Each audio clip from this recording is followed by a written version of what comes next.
Sports Minutes with Ziaul Raushan. Money FM 89.3. It's time for Sports Minutes with me, Ziaul Raushan. Now, the Singapore Premier League took a backseat this past weekend as the 25th edition of the Singapore Cup got underway, and got underway it did. 4 matches, 17 goals, 2 hat-tricks, and 1 highly contentious VAR decision. We're going to discuss it all in the company of the one and only Deepan Raj Ganesan. But before that, here's a recap of the results. Hougang United continue their winning ways under Robert Iziako, beating Albrechts Niigata 2-1. BG Tampines Rovers were denied right at the death as DPMM struck late on to secure a 1-1 draw. And that crazy 9-goal thriller that saw Geylang International lose 5-4 to Balestier Khalsa, and then Tanjong Pagar United losing 2-1 to BG Pathum. So, Deepan, quite the opening round in the Singapore Cup, eh? Yeah, some surprises, some controversial decisions, which we'll talk about, and I thought some good goals as well. Yeah, on any given show, if there's a 9-goal thriller involved, we'll start with that match. But for this week, I've decided to start with that contentious VAR decision that played out in that 2-1 loss for Tanjong Pagar to BG Pathum. Ironically, said incident is not in the highlights, so either you would have had to watch the match live, or there are plenty of clips on social media which our listeners might have listened to. Me and you definitely have taken a look at it. Talipov clearly ushered the ball out of the pitch with his hand. Ushered is an interesting choice of word. It is the Grammys after all, so why not? So he did usher it out of the pitch. Jensen Fu did nothing in real time, did not give any penalty, and then he was advised by VAR that Talipov's hand was at least close to the body and that the movement does not seem to be deliberate. Shocking? Shocked. So just to correct you, I think he did give an on-field penalty, but he was then referred to VAR, and I believe VAR then told him that it's not a penalty. This is what I remember from watching. Of course, I don't have the benefit of looking at the highlights since they've decided to mysteriously leave that out. But decision-wise, it's a shocking one because, again, I urge people to go to X and see the clip because I put it up because I was watching the game live, and to me, I was shocked because when I looked at it in real time, the only thing I thought of was, what is Talipov doing? There was nothing in my mind about, this might not be a penalty or whatnot. It was more a case of, this is bizarre. What is Talipov doing? And you look at the clip, you use the word ushered. To me, he's basically rolling the ball out with his hands. I don't understand what he was doing. So leave that aside. As a referee, surely you've got to punish that. And I think we've got some friends in the know who informed us that the reasoning behind VAR, in fact, I think Raushan on comms said this as well, was that they believed that Talipov's hand was close to the body. So you are now telling me that your hand going down towards your legs and then rolling the ball out is natural movement. Sorry, which sport are you referring exactly? So, and this comes very quickly after the previous controversial decisions just last week. At that time, we didn't discuss the fact that we discussed the fact that the ball may have or might not have gone out of play. But besides that, there were other bizarre decisions in the game as well. A clear goal that was ruled out for offside when I believe that BG Tampines Rovers have a camera from the top that's used to analyze the games. And that camera, and this camera that belongs to BG Tampines, caught the fact that it was definitely not offside. But apparently SPL doesn't have the cameras to determine whether it was onside or not. So it tells you a lot that's wrong with this, because how can a club have the facilities to know whether something is offside or onside, but your on-field cameras can't detect that? And the problem, Raushan, is that time and again we have these very weird decisions that come into effect, but no one comes out to sort of apologize or say, hey, look, we got it wrong and we'll do it better next time. I think we had this sometime last season for one of the bizarre decisions, and they came out to apologize and whatnot. But have we seen improvements? I don't think so. And look, I sit down here and I criticize and I say that, hey, this has got to be better. And we might not understand some of the more fine details, like, it's hard to get referees these days, and referees are not stepping up, blah, blah, blah. But we can only judge the product for what it's for, and at the moment, it's bad. The refereeing is bad. You cannot have, and look, I think at the end of the day, good for all of us, good for BG Pathum that they won the game and they start their Singapore Cup with a victory. But what if this was a crucial decision that decided a title winner or decide a cup winner or maybe someone who's challenging for ACL places. You are lucky that it wasn't the case. And if we want Singapore football to improve, I know there's a lot to work on, but refereeing has got to be better when you have the aid of technology. No, you're absolutely spot on. You make reference to the incident happening last week in the Hougang Tampines game as well. And then so quickly this has happened. All we're asking for is accountability. Mistakes are all right. Last week you implored me to get Matt Silva on the podcast. I have lined him up for later in February. I'm also working on getting a referee on Sports Minutes. Hopefully we get some answers then. This is an evolving conversation. Yeah. Let's try to move it on to football first. Just one more thing. And people might think that we are just pointing out one error from the game. There were a couple of errors in the game. Another thing that really struck me and it got me laughing was I believe it was Reza Reski and one of the BG Patum players. I think it was Freddy Alvarez, and Freddy Alvarez seemed to have tripped up himself and he seemed to have done his ankle, and Reza Reski was just running alongside of him, and Reza Reski got a yellow card. So again, it's just bizarre. It's almost like they are refereeing just based on feels rather than what they're actually looking at. It's just bizarre. And to your point, we want this to get better because we want the league to be better and not anything else. So if you're listening and you're a decision maker, perhaps do something about it. Let's move it on to the football. We talk about BG Patum being the standout team, the favourites to win this tournament. We've seen the type of squad they put out. Do they still earn that label? I know it was a comfortable 2-1 victory, I dare say. Do they still earn that label as the team to beat in the Singapore Cup? Yeah, I mean, if you're BG Patum, the squad that you're able to work with, I think you can afford to put out a lineup like that against Tanjung Pagar. But I've seen the squad that they have registered for the Singapore Cup. You've got your heavy hitters, you've got your Chanatip in the squad. So I believe there will come a point in the competition where your Chanatip and the rest of your heavy hitters will play in the Singapore Cup. Maybe they might wait until the semi-finals, or if they get there, the finals.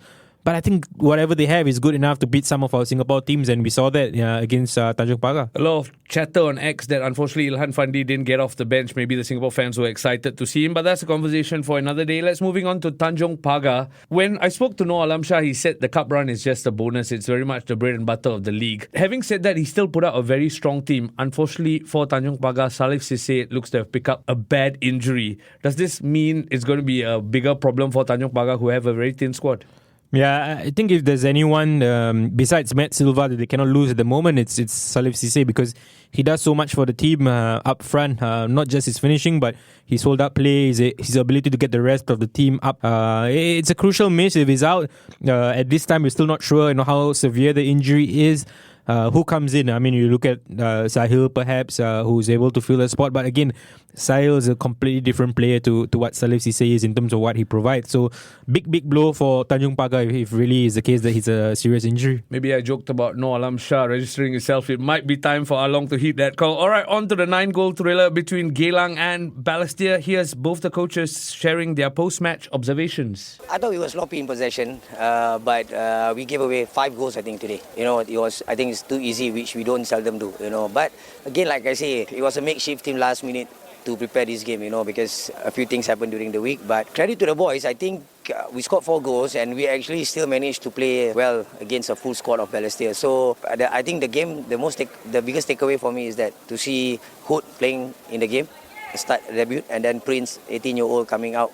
Yeah, look, I thought the first half we were very sloppy defending crosses and corners. The first one was a corner where I think we don't look good, and the guy, I must say, he hits it like perfect. And then I think there's another cross where we have players second post who can see the ball and can see a runner, but still don't go into a duel, don't close the space. Yeah, it's going to be very hard if you give goals like that away. Second half we changed things a little bit and started pressing more aggressive. I thought we started off well, but the last 20-25 minutes, maybe, I don't know how long it was, we forgot to play football. So Peter Diru, clearly not a happy man despite the win, but the fans were the real winners in this one match. Yeah, for sure. In my preview for the Straits Times, I mentioned about the number of goals that have been scored between both teams in their last 3 encounters between both sides, and I said expect goals in this game. Did I expect 9 goals? Not quite sure about that, but I think with these two teams, one thing you can expect is goals, is because of the way the both teams defend. And sometimes you look at teams like this and say, you know what, we are here to be entertained, and these are the teams to watch. But at the end of the day, to win competitions, to progress up the table, you need a solid defense. And in this game, we did not see good defending from both sides. I think Peter Diru was a bit upset there, because I think the last 20 minutes, like he mentioned, became almost like a seesaw kind of match, because it was going up and down. There was no control whatsoever, and with Balestier, what you want is control sometimes. So that's got to improve for the Tigers. Now, you talk about Peter Diru's post-match thoughts, right? He used the words intensity, sharpness, shape. Considering these are the tools he has to work with, it's going to be a very treacherous second half of the season for the Tigers. Yeah, I totally get what you're saying, but I think he can be a bit more positive, because this was, of course, Jared Gallagher's debut for Balestier Khalsa, and he came into the middle of the park alongside Alan Koza.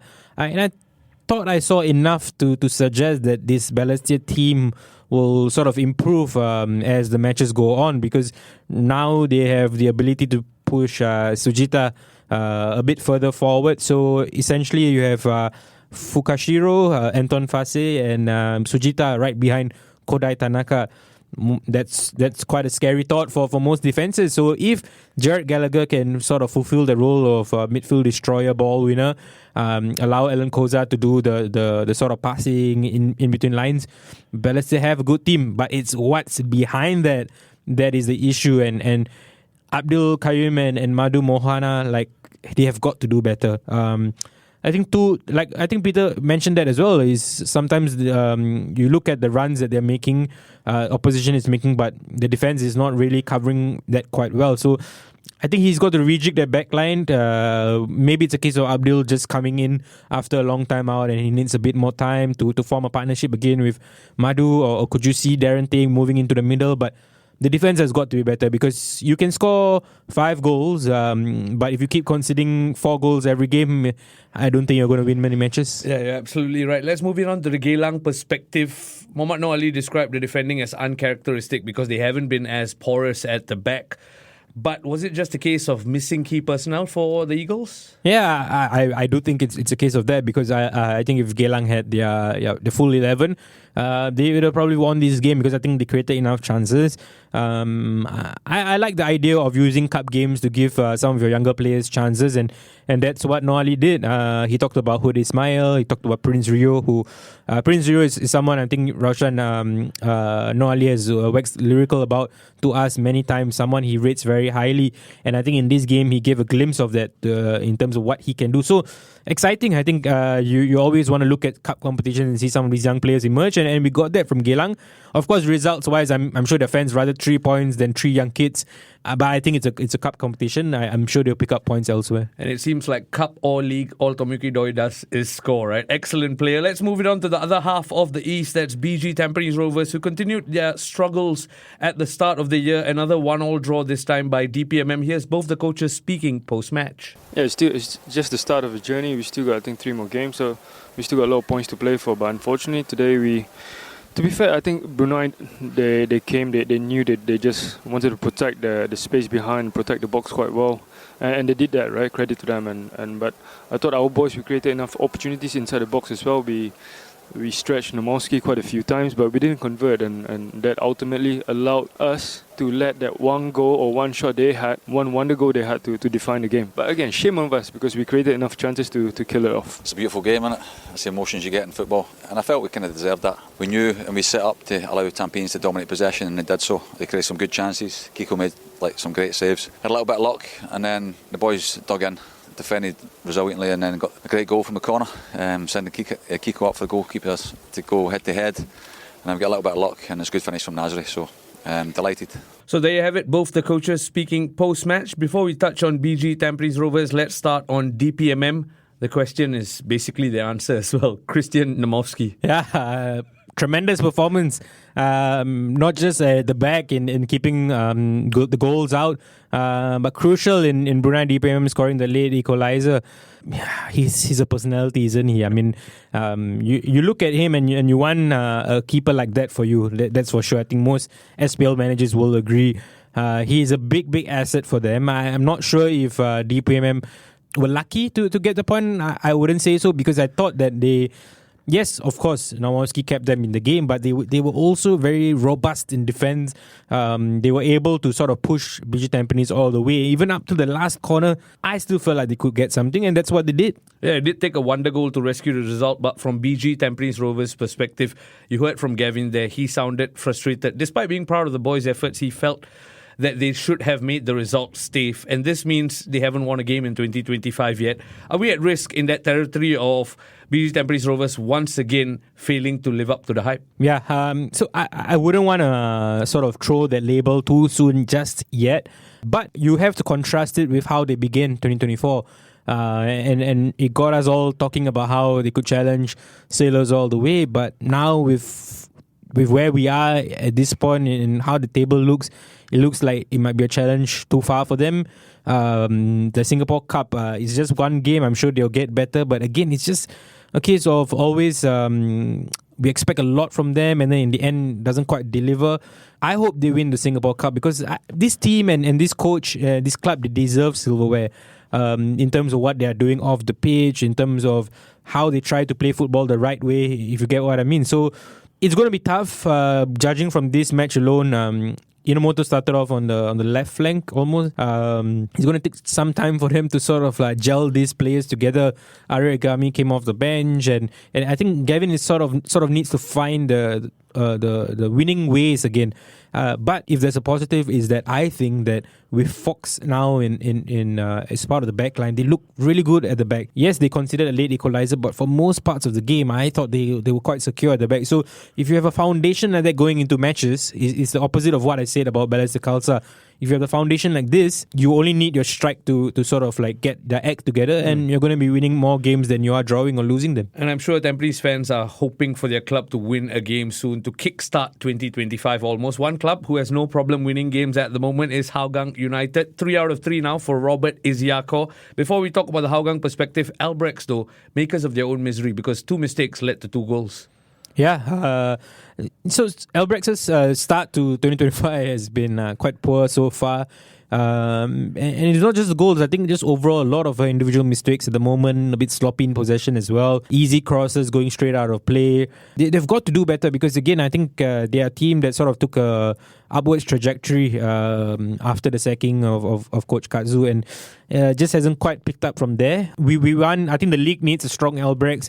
The Singapore Cup needs a competitive Albrechts, and I hope we get that later on. It's just the first game, we've got to remind ourselves, but they've got to do much better. And on the flip side, Hougang under Robert Iziako, the Iziako Express is just striding on, isn't it? Yeah, and again, I think it's a case of having a very good squad to work with, which helps you in sort of competing in the Singapore Cup and in the SPL as well. Very good players. I think they afforded to give some of the players a rest in this one and brought them on a bit later on. But I just also want to mention this, and I just want to be fair. I'm not taking anything away from Robert Iziako, but I believe that the changes that they made in the transfer market by bringing in the 2 centre-backs was a game changer for them. And I believe Marco was there already when these changes were mooted. So if Marco was here and if he was able to draw on these 2 defensive reinforcements, maybe you might be seeing similar results. But having said that, I think the style is a bit different. Hougang United have a structure to their play. If you're a Hougang fan, you'll be enjoying the football that they're dishing out. No, you're absolutely right. Hougang have really put their act together almost. It's back to the bread and butter of league football next. We talked about teams struggling in terms of their start to the year. You had a bit of struggle in terms of predictions heading into 2025. You got 0 right last week. This week, though, you've admirably bounced back to get 2 out of 4. So I'm going to run through the fixtures and see if you can go one better.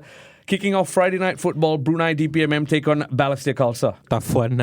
I say Balestier get this done. Young Lions against BG Tampines Rovers. BG Tampines Rovers to get their first win of the year. It's the Lion City Sailors taking on Tanjong Pagar United. Sailors. Albrechts Negata take on Geylang International. Geylang. All right, Deepan Raj Ganesan, as ever, it's been brilliant canvassing your opinions. Listeners, if you enjoyed it, get in touch with us on social media to continue the conversation. Till the next time, thank you, Deepan. Thank you, Raushan. Sports Minutes on Money FM 89.3.